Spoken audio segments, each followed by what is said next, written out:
One thing I've always valued in noir is how many different genres it can hold, from crime and suspense to deep psychological drama. And often, these films step into places that cinema of their time rarely dared to go. Today, in an era where the screen has shown us everything, it's hard to imagine just how bold certain stories were in the middle of the last century. Outrage is one of them. It takes on a subject people preferred not to talk about back then. Not to shock, not for sensation, but to honestly show how a single moment can tear apart an ordinary life, and what happens when society chooses to look away. There are no graphic scenes here, no loud words, just a steady, unflinching look at what usually stays outside the frame. And that makes the film just as sharp today as it was when it first appeared. What it manages to capture and why it still works, we'll break down next.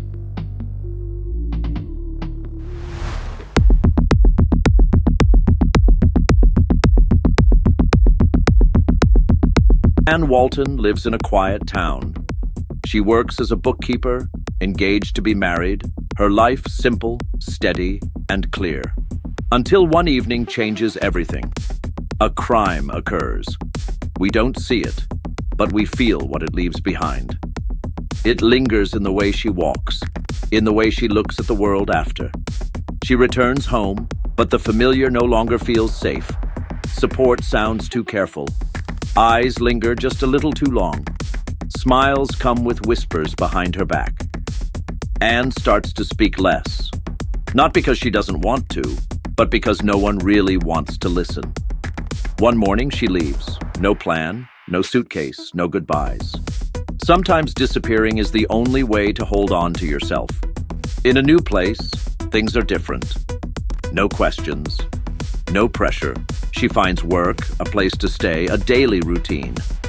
And in that quiet, something begins to heal. But healing isn't linear. Memories return in flashes, in words, in touches, in sudden reactions she doesn't recognize as her own. Outrage isn't a film about a crime.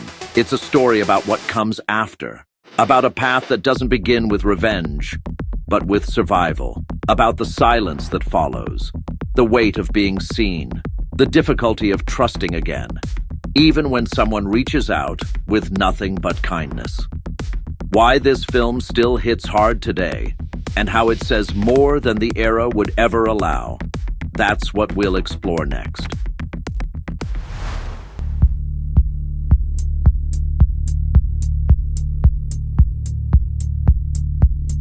Today, stories about trauma, survival, and recovery are a familiar part of cinema. But in 1950, a film like Outrage was almost unthinkable. It wasn't made to provoke or to preach, but to tell a deeply human story. Ida Lupino directed it, a woman, and at the time, that alone was rare. But what truly matters is her focus.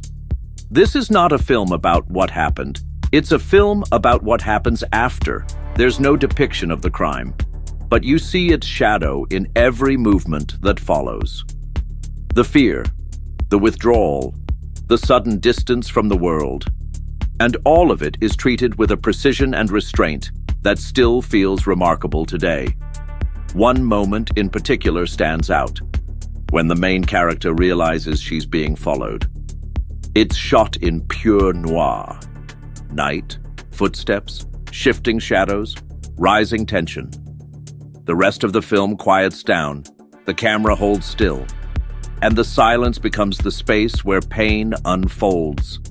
In that quiet, the world around her becomes loud. Neighbors, co-workers, friends, no one is overtly cruel.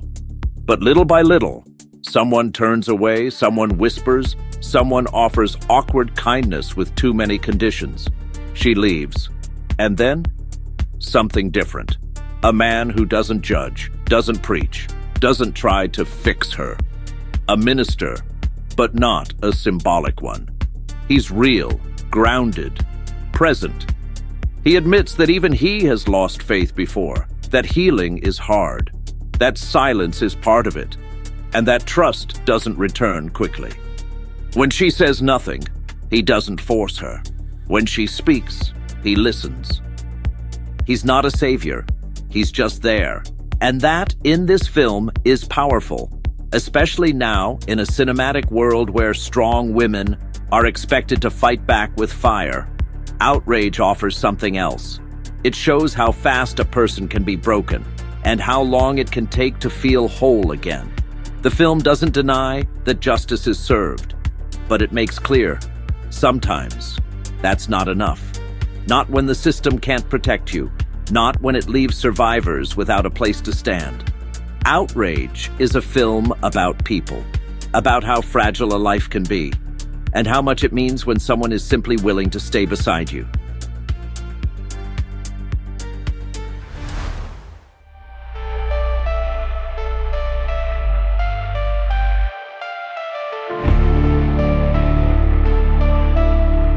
Outrage doesn't seek to provoke.